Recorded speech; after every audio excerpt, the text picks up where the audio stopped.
Timers का section complete कर लिया था और एक ये वेव फॉर्म हम लोगों ने देख ली थी स्क्वायर वेव की टाइमर्स की हेल्प से कि कैसे डिले जनरेट हो रहा था एक +5 के लॉजिक पे, फिर डिले, फिर आपका लॉजिक 0, फिर डिले, तो आपकी स्क्वायर वेव बनती चली जा रही थी। ठीक, उसके बाद अगला जो टॉपिक हमें देखना है वो है हमारा इंस्ट्रक्शन सेट। ठीक है, ऑलमोस्ट हम लोग समाप्ति की ओर हैं इस टॉपिक के। ठीक है, टोटल जो इंस्ट्रक्शंस होते हैं आपके डिटेल में अगर मैं जाऊं तो करीब 111 के आसपास बन जाते हैं। क्लियर है, लेकिन आप लोग को मैंने एकदम जीरो से पढ़ाया है और काफी चीजें मैंने बारीकियां रखी हैं पढ़ाते समय कि भाई ये चीजें मिस ना हो। तो मैं आप लोग को टोटल 49 पढ़ाऊंगा। ये जो है आपके टोटल ये आपके कितने हैं, ये 49 है।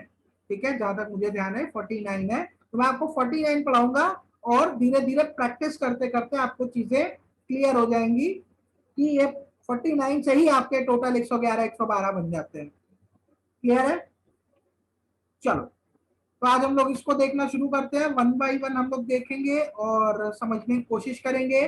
ठीक है, सबसे पहले देखेंगे डेटा ट्रांसफर के इंस्ट्रक्शंस।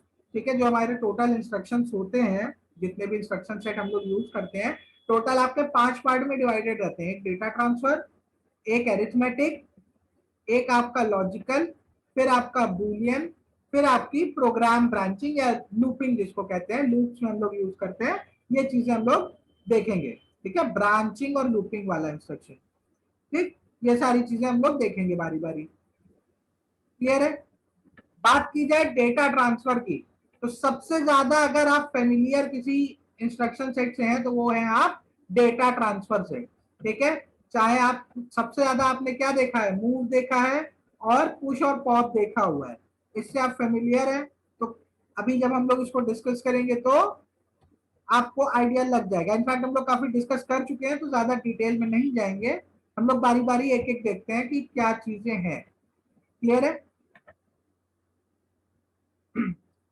अब यहाँ पे आपके सारे निमोनिक्स दिए हुए हैं। ठीक है, मैं अक्सर ये वर्ड लेक्चर्स के दौरान नाम लेता हूं। ठीक है, ये जो आपके आप सिंपल भाषा में कहते हैं कमांड्स। ठीक है, जिनको हम कमांड्स कहते हैं, अगर एकदम प्रिसाइज हो जाए, एकदम एग्जैक्ट वर्ड यूज करें तो एग्जैक्ट वर्ड हमारा क्या होता है बेटा, नेमोनिक। ठीक है, M is silent, M silent होता है। ठीक है, इसको बोलते हैं नेमोनिक्स। नेमोनिक्स की हेल्प से हम अपनी प्रोग्रामिंग करते हैं। क्लियर है, तो सबसे पहले हम लोग का कौन सा है बेटा, हम लोग का सबसे पहले है मूव। क्लियर है, मूव नाम से ही क्लियर है, मूव का मतलब होता है डेटा को मूव कराना। ठीक है, कई एग्जांपल्स में आप लोग को ये चीज दिखा चुका हूं कि डेटा को एक जगह से दूसरी जगह को ट्रांसफर करने के लिए हम मूव के कमांड को यूज करते हैं। ठीक है, फिर अगला क्या है, मूव सी। मूव सी, ठीक है, जिसका मतलब होता है, डिस्क्रिप्शन होता है मूव कोड। क्लियर है, मूव कोड, या मैं ये चीज समझा चुका हूं, एक प्रैक्टिकल आप लोग को करके भी दिखाया था, है ना, जिसमें मैंने अपना नाम लिखा था और अपना नाम मैंने ट्रांसफर किया था वन बाय वन। ठीक है, तो जब भी आप प्रोग्राम मेमोरी या कोड मेमोरी से डेटा को ट्रांसफर करते हैं, ठीक है, जब भी आप प्रोग्राम मेमोरी या जिसको हम कोड मेमोरी भी कहते हैं, वहां से आप डेटा को ट्रांसफर करते हैं, तो आप सिंपल मूव का इंस्ट्रक्शन नहीं यूज करते हैं। आप किसको यूज करते हैं, आप मूव सी को यूज करते हैं। ठीक है, सिमिलरली जब हम एक्सटर्नली कनेक्टेड डेटा मेमोरी से डेटा को ट्रांसफर करते हैं तो हम मूव सिंपल नहीं यूज करते, हम किसको यूज करते हैं, मूव एक्स को। क्लियर है, क्लियर है, आप लोग को ये तीनों चीजें मैं बता चुका हूं। ठीक है, और मैं चला के भी दिखा चुका हूं। ठीक है, तो मैं इसमें ज्यादा टाइम वेस्ट नहीं कर रहा हूं क्योंकि पिछले लेक्चर्स में काफी डिटेल में मैं प्रैक्टिकली दिखा चुका हूं, तो मैं बार बार उसको एग्जाम्पल की हेल्प से समय नहीं उसको खराब करूंगा। ठीक है, इससे आप फेमिलियर है, क्लियर है। सिमिलरली आपका कौन सा इंस्ट्रक्शन है अगला, पुश और पॉप। पुश और पॉप, जब मैंने स्टैक पढ़ाया था 07 से लेके 08 से, सॉरी 08 से लेके 0F तक होता था हमारा रैम में, है ना, और वहां पे हम क्या करते थे, डेटा को पुश कराते थे और पॉप कराते थे, इसका भी मैं एक प्रैक्टिकल करके दिखा चुका हूं आपको। ठीक है, जिन्होंने नहीं देखा है वो जाके पिछले लेक्चर्स देख सकते हैं। ठीक, पुश से हम क्या करते हैं, स्टैक में डेटा ट्रांसफर करते हैं, और पॉप से हम स्टैक से डेटा निकालते हैं, एक्सट्रैक्ट करते हैं डेटा को। ठीक है, तो ये 5 मैं पहले ही बता चुका हूं, तो मैं दोबारा से इसको रिपीट नहीं कर रहा हूं। किसी को कोई दिक्कत? चलो आगे चलते हैं। आगे चलने से पहले एक चीज और बता दें कि मैंने अभी यहाँ पे बताया था 49 में आप लोग को पढ़ाऊंगा ये। ठीक है, मैं आप लोग को 49 पढ़ाऊंगा टोटल, लेकिन मैंने अभी बोला था कि करीब 111 के आसपास हो जाते हैं। तो 111 के आसपास होते कैसे हैं? जब आप इमीडिएट एड्रेसिंग मोड मूव के साथ, मैं सिर्फ एक एग्जांपल से समझा रहा हूं सर, सारे इंस्ट्रक्शंस कितने बाइट के होते हैं ये भी बता दीजिए। ये मैं आपको पूरा एक 2-3 इमेज भेज दूंगा, उसमें सारी डिटेल्स दी होंगी। ठीक है, मैं अलग से भेज दूंगा ग्रुप में, ये आपको मिल जाएगा अभी थोड़ी देर में। उसमें कितने बाइट का होता है, कितने साइकिल लेता है, सब सब उसमें लिखा होगा। ठीक है, ओके। तो ये 111 कैसे हो जाते हैं, 111 के आसपास पहुंचते कैसे? अब जब पढ़ाया जाता है या कहीं आप पढ़ेंगे तो उसमें क्या होगा, उसमें ये जैसे मूव है, मूव में एक नंबर डाल के ऐसे कर देंगे, मूव ए कॉमा हैश 23h। ठीक है, अब इसमें नीचे लिख देंगे कि मूव यूजिंग आपका इमीडिएट एड्रेसिंग मोड। ठीक है, उसमें बाइक्स वगैरह चेंज हो जाएंगे, नंबर ऑफ साइकिल्स चेंज हो जाएंगी। ठीक है, ये सारी चीजें बता के एक चीज एक्सप्लेन कर देंगे। फिर पॉइंट नंबर 2 डाल देंगे उसमें, फिर लिखेंगे मूव ए कॉमा R1। ठीक है, इसमें लिख देंगे data transfer using register addressing mode. ठीक है, फिर तीसरे में लिख देंगे मूव ए कॉमा @R1। ठीक है, इसमें लिख देंगे data transfer using indirect addressing mode. ठीक है, तो ये सिर्फ पॉइंट्स को बढ़ा देता है और कुछ नहीं है। आपको ये पता है मूव क्या करता है, और आपको ये पता है कि ये मामला क्या है, ये मामला क्या है, और ये मामला क्या है, तो कुछ भी लिख देंगे। आप इतना पकड़ने में सक्षम है कि इमीडिएट एड्रेसिंग मोड लगा हुआ है, कि रजिस्टर एड्रेसिंग मोड लगा है, कि इनडायरेक्ट एड्रेसिंग मोड लगा हुआ है, कि हम ऐसे लिख दें मूव ए कॉमा 23h। ठीक है, इसका क्या मतलब होता है, 23h नामक लोकेशन का डेटा कहाँ कॉपी कर दो, एक्यूमुलेटर में कॉपी कर दो। तो आपको जहां बुक्स वगैरह में देखेंगे तो ऐसे 4 पॉइंट मिल जाएंगे। ठीक है, मैं यहाँ एक ही लाइन में खत्म कर दे रहा हूँ। मुझे मूव का मतलब पता है, मुझे एड्रेसिंग मोड आते हैं, तो मैं क्यों बार बार वो चीज पढ़ूं, है ना? इसीलिए थोड़ा सा रिड्यूस हो जाता है, इसीलिए मैंने एड्रेसिंग मोड पे इतना समय दिया था कि कुछ भी लिख दो कोई फर्क नहीं पड़ता है, मुझे सारे एड्रेसिंग मोड क्लियर है और मुझे पता है मूव क्या काम करेगा। ठीक है, इसमें क्या करेगा, इसमें यहाँ से ये इस वाले यहाँ से डेटा उठाएगा, फॉर एग्जाम्पल 40h लिखा है, इस लोग अब ये 40h @ सिंबल की वजह से क्या हो गई, मेमोरी लोकेशन हो गई। इस मेमोरी लोकेशन पे जाएगा, इसका डेटा क्या करेगा, एक्यूमुलेटर में कॉपी कर देगा। तो बार बार सारी चीजें पढ़ने का क्या मतलब है? ठीक है, फिर सिमिलरली ये चीजें मूव सी में कर देगा। ठीक है, अलग अलग पढ़ने का कोई मतलब नहीं। क्लियर है कि 49 इंस्ट्रक्शन सेट आपके 100+ कैसे हो जाते हैं?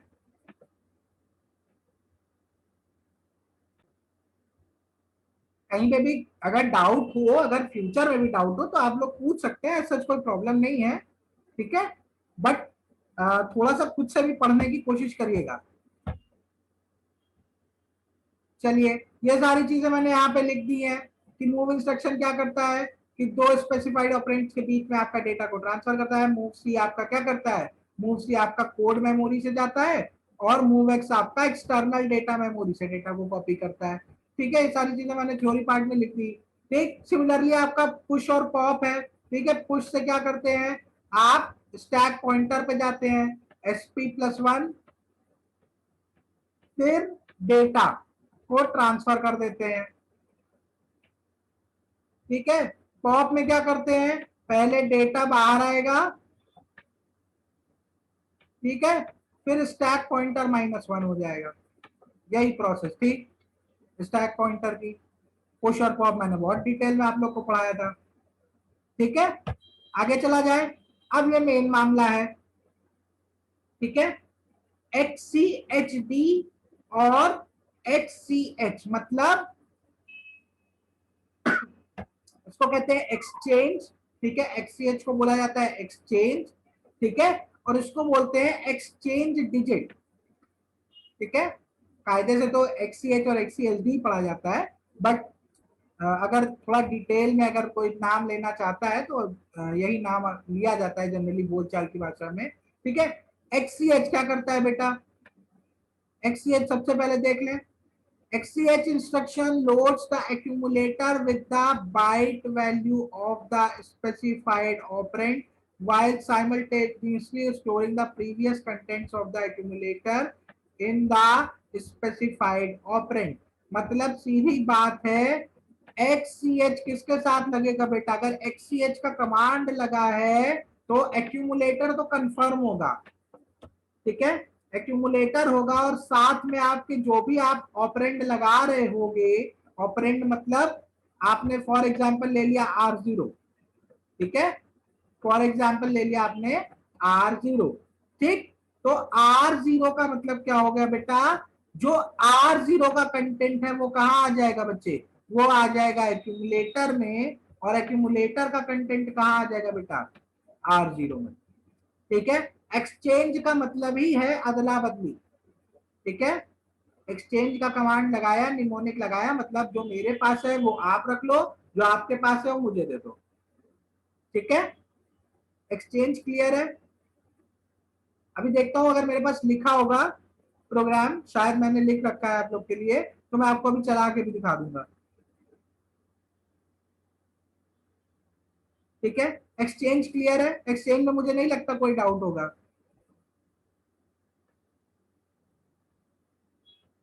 अच्छा, XCHD क्या होता है बेटा? XCHD instruction exchanges the lower order nibble of the accumulator with the lower order nibble of the specified internal RAM location। ठीक है, अब ध्यान से सुनना, एकदम ध्यान से सुनना। XCHD, ठीक है, चाहे XCH हो, कोई भी हो, एक बात क्लियर है, एक्यूमुलेटर के बिना काम नहीं चलेगा। ठीक, एक्यूमुलेटर के बिना काम नहीं चलेगा। अब ध्यान से सुनना, फॉर एग्जाम्पल एक्यूमुलेटर रहा ये, और एक मेमोरी लोकेशन मान लो ये रही 33H। ठीक है, यहां पे मैंने दे दिया डेटा, क्या दे दू, 25 दे दिया। ठीक, यहां पे डेटा दे दिया 35।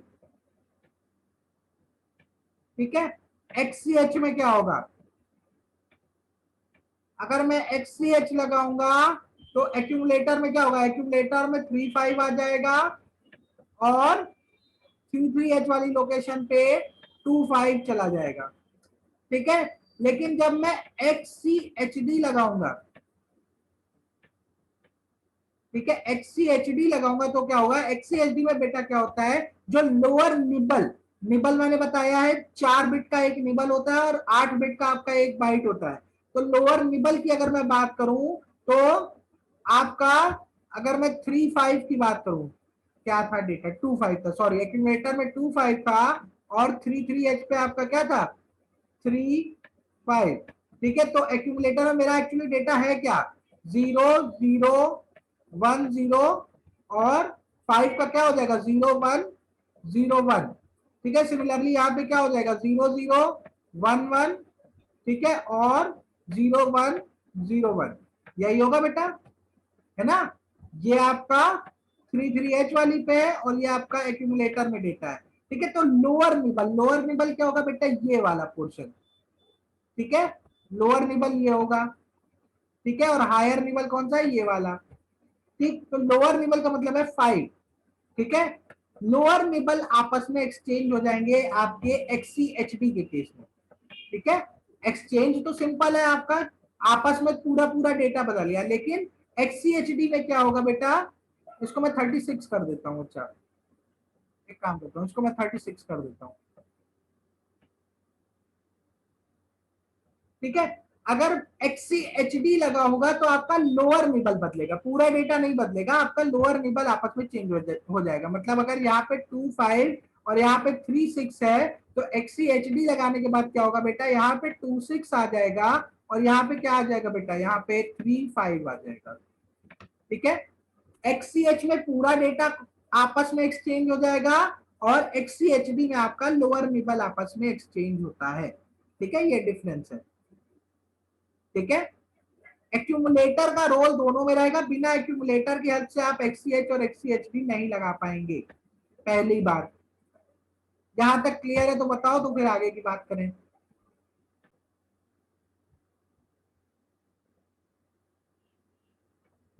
फिर से एकदम आराम से समझिए, एक बात एकदम क्लियर रखिएगा, चाहे XCH हो चाहे XCHD हो, आपका एक्यूमुलेटर यूज होगा। ठीक है, पहली बात। दूसरी बात ध्यान से समझिएगा, मान लीजिए ये एक्यूमुलेटर है, ये आपका कोई मेमोरी लोकेशन है 35H, ठीक, फॉर एग्जाम्पल। ठीक है, एक्यूमुलेटर में डेटा है 25H और इस मेमोरी लोकेशन में कोई डेटा है 49H फॉर एग्जाम्पल। ठीक है, अब मुझे दो कमांड यूज करने हैं। ठीक है, दो कमांड की वर्किंग देखनी है। एक बेटा XCH देखना है, एक मुझे देखना है XCHD। क्लियर है? XCH में क्या होगा, XCH एकदम सिंपल होता है। XCH जब भी आप लगाओगे, XCH का मतलब होता है एक्सचेंज, अदला बदली कर लो। ठीक है, एक्यूमुलेटर के पास जो है वो 35H पे दे देगा और 35H वाला डेटा कहाँ आ जाएगा, एक्यूमुलेटर में। तो सीधी सी बात है, आपका XCH के बाद एक्यूमुलेटर में क्या हो जाएगा, 49H हो जाएगा और आपका 35H वाली मेमोरी लोकेशन पे क्या आ जाएगा बेटा, 25H हो जाएगा। क्लियर है? इतनी बात क्लियर है? XCH में कोई दिक्कत नहीं होती। मामला फंसता है कहाँ, XCHD में। XCHD में क्या होता है बेटा, XCHD में क्या होता है, लोअर ऑर्डर निबल जो होते हैं वो क्या होते हैं, आपस में एक्सचेंज हो जाते हैं। जैसे यहाँ पे एक्यूमुलेटर में क्या है बेटा, एक्यूमुलेटर में 25 है, ठीक है, 25H मैंने बताया है। हेक्साडेसिमल की हर डिजिट अपने आप में 4 बिट के नंबर को या 4 बिट के अपने बाइनरी इक्विवेलेंट को रिप्रेजेंट कर रही होती है। तो 2 का बाइनरी क्या होगा बेटा, 0010। ठीक है, 5 का क्या हो जाएगा, 0101। ठीक है, सिमिलरली आपका क्या हो जाएगा, तब क्या था, 49H था आपके पास। ठीक है, तो क्या हो जाएगा आपका 0100। ठीक है, सिमिलरली आपका यहाँ पे क्या आ जाएगा, 1001। ठीक है, 9 का क्या होगा, यही तो होगा। ठीक है, जब आप XCHD लगाओगे तो XCHD के केस में क्या होगा, आपकी lower order nibble, lower order nibble मतलब ये निबल मतलब होता है 4 बिट। ठीक है, तो लोअर ऑर्डर निबल मतलब LSB से लीस्ट सिग्निफिकेंट बिट से आप 4 बिट काउंट कर लो। ठीक है, ये आपस में क्या होंगी बेटा, ये आपस में बदल जाएंगी। ठीक है, मतलब यहाँ पे 9 आ जाएगा और यहाँ पे 5 आ जाएगा। तो जब आप XCHD लगाओगे तो 25 की जगह अब क्या हो जाएगा बेटा, 29 हो जाएगा और यहाँ पे 49 की जगह क्या हो जाएगा बेटा, 45H हो जाएगा। ठीक है, ये अंतर होता है XCH में और XCHD में। अब क्लियर है?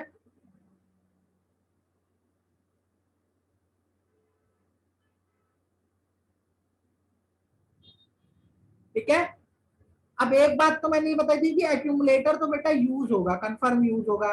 दूसरी जरूरी बात यहाँ पे लिखी हुई है, the internal RAM is accessed indirectly का मतलब है कौन सा एड्रेसिंग मोड लगेगा, इनडायरेक्ट एड्रेसिंग मोड लगेगा। और जब भी इनडायरेक्ट एड्रेसिंग मोड लगता है, ये बात मैंने बताई है, सिर्फ दो रजिस्टर यूज किए जाते हैं, R0 और R1। ठीक है, जब भी XCH या XCHD आप यूज करेंगे, एड्रेसिंग मोड कौन सा चलेगा बेटा, एड्रेसिंग मोड चलेगा इनडायरेक्ट एड्रेसिंग मोड, और एकदम क्लियर बात है जहां पे इनडायरेक्ट एड्रेसिंग मोड लगा होगा मतलब सिर्फ दो रजिस्टर आप यूज कर सकते हैं, R0 और R1। मतलब अगर इस मेमोरी लोकेशन के डेटा को आपको यूज करना है तो आपको R0 या R1 में से कहीं पे क्या करना पड़ेगा, ये डेटा देना पड़ेगा। ठीक है, R0#35H। ठीक है, फिर आपको करना पड़ेगा XCH या XCHD जो भी आप लगा रहे हैं, A@R0। क्लियर है? आप सीधे सीधे नहीं जा सकते हैं, आपको इनडायरेक्टली एक्सेस करनी पड़ेगी। ठीक है, ये दूसरी जरूरी बात है, ध्यान रखना। आगे लिखा है कि हायर ऑर्डर निबल्स जो है वो डिस्टर्ब नहीं होते हैं। ठीक है, उससे वो तो पता ही है, जब लोअर ऑर्डर एक्सचेंज हो रहे हैं तो फिर हायर ऑर्डर से हमको लेना देना नहीं है। किसमें? एक्सीएचडी में। ठीक है, एक्सीएच में पूरा पूरा चेंज हो जाएगा। तो चाहे एक्सीएच हो, चाहे चाहे एक्सीएच हो, चाहे एक्सीएचडी हो, दोनों में आपका इनडायरेक्ट एड्रेसिंग मोड लगेगा। ठीक है, और इनडायरेक्ट एड्रेसिंग मोड ही लगेगा। सर आप बोले थे डाउट क्लास लेने के लिए, कल मॉर्निंग में एक डाउट का क्लास रख लेंगे। ठीक है, कल मॉर्निंग में एक क्लास रख लेंगे 20-25 मिनट की। ठीक है, तो 1 मिनट से कम समय बचा है, आप लोग दोबारा ज्वाइन करिए तो हम लोग इसको प्रैक्टिकली देख लें, फिर उसके बाद हम लोग क्लास ओवर कर देंगे। टाइम मैं बता दूंगा क्लास का, 11 बजे के आसपास रखेंगे, टाइम में डिस्कस करके बता दूंगा।